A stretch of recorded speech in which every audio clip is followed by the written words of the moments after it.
اگر میں قبرستان میں جاؤں تو کیا کروں؟ اگر عورتوں کا قبرستان میں جانا منع ہوتا تو حضور فرماتے بھائی تمہیں تو جانے کی اجازت ہی نہیں، تم قبرستان میں کیوں جاتے؟ انہوں نے کہا یا رسول اللہ صلی اللہ علیہ وسلم اگر میں قبرستان میں جاؤں تو وہاں جا کر کیا کہوں؟ آپ نے فرمایا قولی السلام علی اہل الدیار من المؤمنین والمسلمین ویرحم اللہ المستقدمین منا والمستاخرین وإنا انشاءاللہ بکم للاحقون۔ تم جاؤ اگر قبرستان میں تو یہ کہو السلام علی اہل الدیار من المؤمنین اے مسلمان اور مومنوں کے گھر والوں تم پر سلام ہو، تم پر سلام۔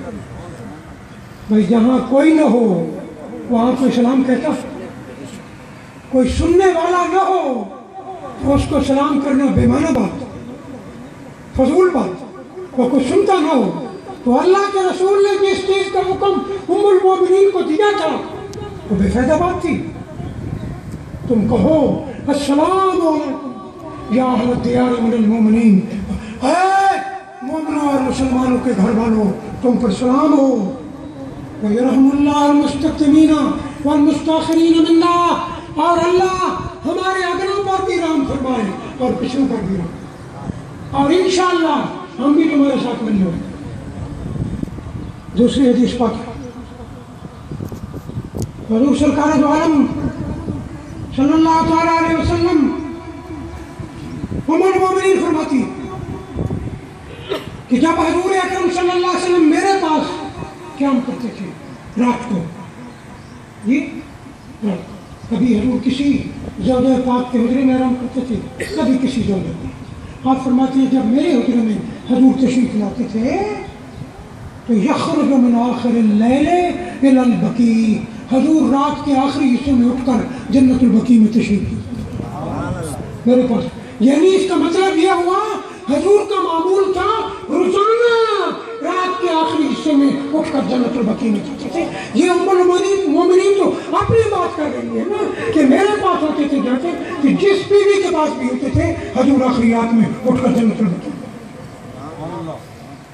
یخرج من آخر اللیل الی البقیع، حضور جنت البقیع میں جاتے تھے اور فرماتے تھے السلام علیکم دار قوم مومنین وآتاکم ما توعدون غدا ما تمجلون وإنا انشاءاللہ بکم لاحقون اللہم اغفر لأہل البقیع الغرقد۔ حضور فرماتے تھے تم پر سلام ہو، اے جنت البقیع والوں تم پر سلام ہو، اے مومنین اور مسلمانوں کے گھر والوں تم پر سلام ہو،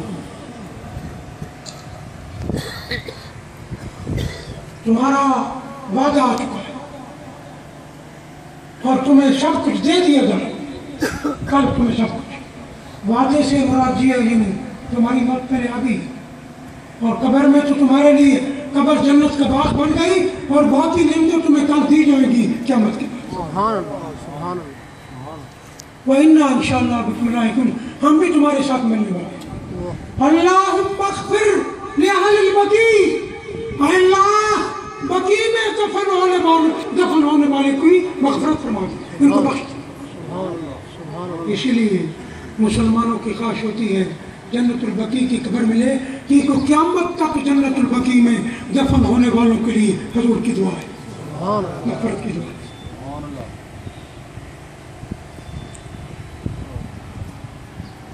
تو ایک حق وصال کے بعد ماں باپ کا یہ بھی ہے کہ ان کو یاد۔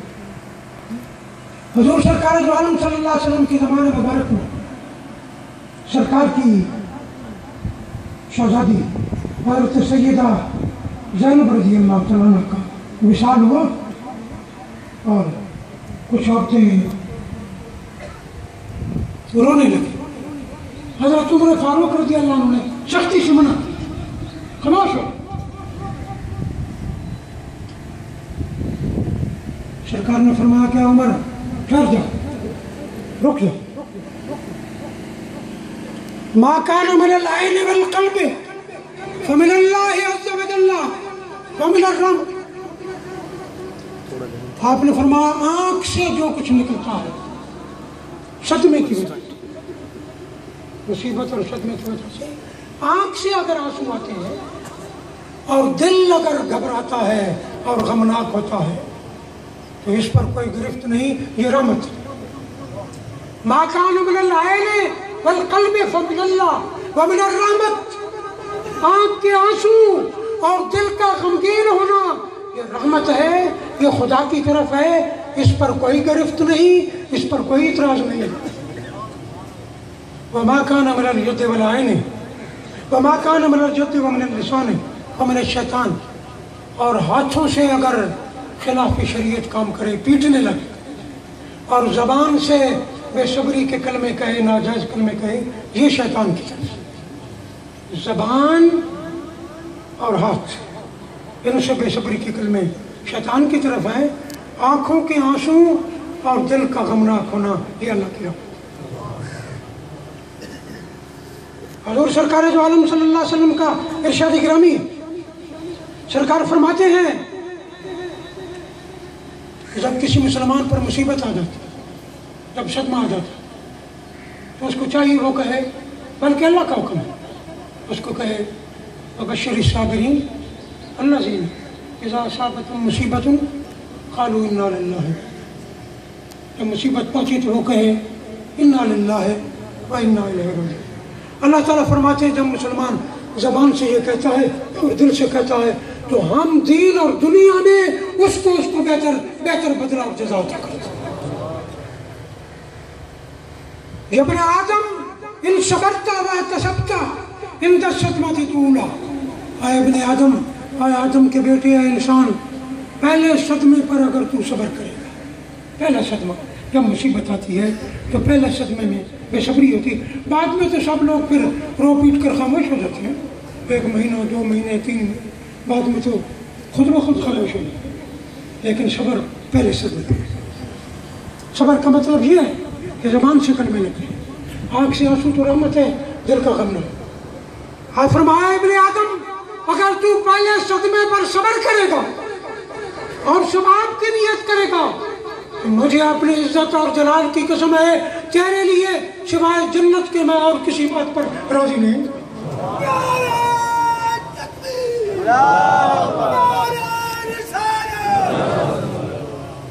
بس آخری 1-2 باتیں کر کے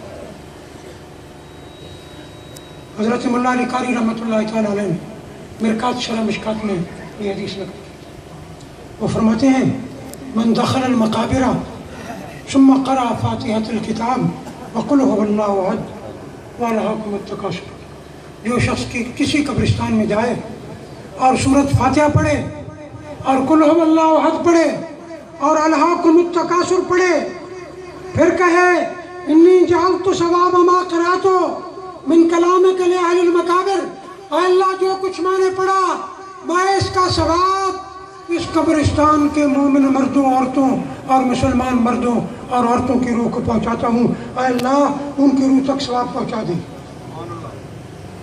جو یہ کلمہ کہتا ہے وہ سارے قبرستان والے اس کلام پڑھ کانو شفاعو اللہ، وہ اس کلام پڑھنے والے کی شفاعت کریں گے، اس کی شفاعت کریں۔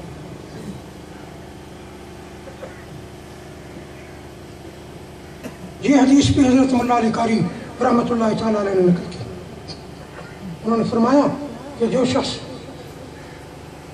قل هو اللہ شریف پڑھے اور معوذتین شریف قل اعوذ برب الفلق اور قل اعوذ برب الناس اور کل شریف 11 مرتبہ پڑھ کر قبرستان والوں کو بخشے تو اللہ تعالیٰ قبرستان والوں کی تعداد کے برابر اس کو ثواب دے۔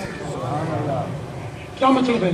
مطلب یہ ہے کہ جو کلام پڑھ کے وہ قبرستان والوں کو پہنچاتا ہے اللہ تعالیٰ سب کو پورا ثواب دیتا ہے، اور سب کو جتنا ثواب ملتا ہے اتنا پڑھنے والے کو۔ یہ مسلمان کا یہ حکم مسلمان کو ہے، یہ کلمے کی برکت ہے، یہ اسلام کی برکت ہے، یہ حضور اکرم صلی اللہ علیہ وسلم کے امتی ہونے کی برکت ہے کہ قیامت تک اہل قبور کو جو کچھ کلام پڑھ کے بخشتا ہے ان کو پہنچتا ہے، ان کے مرتبے بلند ہوتے ہیں، ان کو جنت الفردوس ملتی ہے۔ اور پھر مسلمان کے لیے سب سے زیادہ امید افزا بات جو ہے وہ حضور کی شفاعت ہے۔ سرکار فرماتے ہیں اللہ تعالیٰ نے مجھے اختیار دیا ہے کہ اے محبوب اگر تو چاہے تو میں تیری آدھی امت بخش دوں، اور اگر تو چاہے تو میں تجھے شفاعت کا حق دے دوں۔ تو چاہے تو شفاعت کو اختیار کر لے، اور چاہے تو میں تیری آدھی امت بخش دوں۔ فاخترت الشفاعۃ، سرکار نے فرمایا میں نے آدھی امت نہیں بخشوائی، میں نے شفاعت کو اختیار کیا۔ کیوں؟ آپ نے فرمایا اگر آدھی امت میں بخشوا لوں تو باقی آدھی کہاں جائے؟ آپ نے فرمایا اللہ کی قسم میری شفاعت میرے آخری امتی کو بھی پہنچے گی۔ امتی ہو، شفاعت پر ایمان بھی۔ حضور نے فرمایا یہ حدیثات بھی سرکار کے روضہ مبارک پر لکھی ہوئی ہے کہ میری شفاعت ہر مومن کا حق ہے، لیکن اس کا حق ہے جس کا میری شفاعت پر ایمان ہے۔ وَمَن لَمْ يُؤْمِن بِهَا لَمْ يَكُنْ لَهُ عَالِمٌ، جس کا میری شفاعت پر ایمان نہیں وہ میری شفاعت کا مستحق نہیں۔ آپ فرماتے ہیں میں اپنی امت کی شفاعت کروں، سب سے پہلے شفاعت حضور کریں گے، اس کے بعد سب نبی ولی شہید کعبۃ اللہ قرآن پاک بیت اللہ شہید اور حافظ قرآن یہ شفاعت بعد میں کریں گے۔ پہلے شفاعت کا دروازہ حضور کھولیں گے، بعد میں جتنے لوگ شفاعت کریں گے وہ حضور کے وسیلے سے، سرکار کے توسل سے۔ آپ نے حدیث پاک ہے، آپ فرماتے ہیں میں نے اپنے رب سے اپنی امت کی بخشش کی دعا مانگی، مجھے اللہ نے فرمایا اے میرے محبوب میں آپ کی امت کا 70,000 آدمی بغیر حساب کتاب کے جنت میں بھیجوں۔ 70 میں نے عرض کی یا اللہ اس تعداد میں اضافہ فرما دے، یہ تعداد تھوڑی ہے، اس میں زیادتی فرما دے۔ مجھے فرمایا گیا ہر ایک اپنے ساتھ 70,000 کو لے کے جائے گا، 70,000 بغیر حساب کے جائے گا، اور ہر ایک اپنے ساتھ 70,000 کو لے کے جائے گا۔ حدیث پاک میں سرکار فرماتے ہیں میری امت کا ایک شخص ایسا ہے جس کی شفاعت سے اللہ تعالیٰ میری امت کے اتنے گناہ گاروں کو بخشے گا جتنے قبیلہ بنی کلب اور کبیرہ مدر کی بکریوں کے بال ہیں۔ میری امتی ایک امتی ہے اس کی شفاعت سے۔ وہ کون ہے اس میں اختلاف ہے، بعض نے کہا وہ حضور کے صحابی حضرت سیدنا امیر عثمان وزیر، اور بعض نے کہا یہ سید التابعین حضرت اویس کرنی، ان کی شفاعت سے بخشے جائیں۔ سرکار نے شفاعت کو اختیار کیا، اللہ تعالیٰ نے فرمایا وَلَسَوْفَ يُعْطِيكَ رَبُّكَ فَتَرْضَىٰ، اے حبیب ہم اتنا عطا کریں گے کہ تم راضی ہو جائے۔ اور حضور نے فرمایا اللہ کی قسم میں اس وقت تک راضی نہیں ہوں گا جب تک میرا آخری امتی بھی جنت میں نہیں جائے۔ حضرت امام جعفر صادق فرماتے ہیں، بس آخری بات، امام جعفر صادق فرماتے ہیں بھائی لوگ کہتے ہیں قرآن پاک میں جو سب سے زیادہ امید والی آیت ہے، جس پر ایمان والوں کو امید ہے، مسلمانوں کو جو امید والی آیت ہے وہ یہ ہے یا عبادی الذین اسرفوا علی انفسہم لا تقنطوا من رحمت اللہ، اے ایمان والو اللہ کی رحمت سے نا امید نہ ہونا، اللہ تعالیٰ سارے گناہوں کو بخشنے پر قادر ہے، سچے دل سے اگر کوئی توبہ کرے گا تو اس کا گناہ بخش دیتا ہے۔ لوگ کہتے ہیں سب سے زیادہ یہ امید والی ہے، سب سے زیادہ اس پر امید ہے، لیکن انہوں نے فرمایا ہم اہل بیت کہتے ہیں سب سے زیادہ امید والی آیت جو ہے وہ یہ ہے وَلَسَوْفَ يُعْطِيكَ رَبُّكَ فَتَرْضَىٰ، اے حبیب ہم اتنا عطا کریں گے کہ تم راضی ہو جائے۔ حدیث پاک میں ہے جب حضور اپنی امت کی شفاعت کریں گے اور آپ کی شفاعت اپنی آخری امتی تک پہنچے گی تو اللہ تعالیٰ فرمائیں گے حل رضیت یا محمد، اے حبیب اب راضی ہو، اب راضی ہو۔ اللہ کہے گا خدا کی رضا چاہتے ہیں دو عالم، خدا چاہتا ہے رضائے محمد۔ اعلیٰ حضرت امام اہل سنت مولانا شاہ احمد رضا خانبری، خدا کی رضا چاہتے ہیں دو عالم، خدا چاہتا ہے رضائے محمد، دم حشر جاری ہو میری زباں پر محمد محمد خدائے محمد۔ حل رضیتا، اے حبیب کیا راضی ہو؟ راضی ہو؟ میں کہوں گا نام اے اللہ میں تیرے بے پناہ کرم پر راضی ہوں، میں اتنی شفاعت کروں۔ یہ مومنین کا حق ہے جن کا حضور کی شفاعت پر سب سے بڑی امید جو ہے اہل ایمان کو اور حضور کے غلاموں کو حضور کی شفاعت پر ہے۔ اللہ تبارک و تعالی ہماری مرحومہ نور نسل صاحب کی والدہ کو حضور کی شفاعت کا حصہ وافر عطا کرے۔ اللہ اس کی قبر کو جنت کا باغ بنائے، اللہ اس کی قبر کو چاہتے نگاہ وسیع فرمائے، اللہ تعالیٰ اس کی قبر کو جنت کا باغ بنائے، اور اللہ تعالیٰ ہم سب کو اس صدمے پر صبر کی اور بہترین وجہ کی جزاک اللہ آخر دعوانا چھوٹا ختم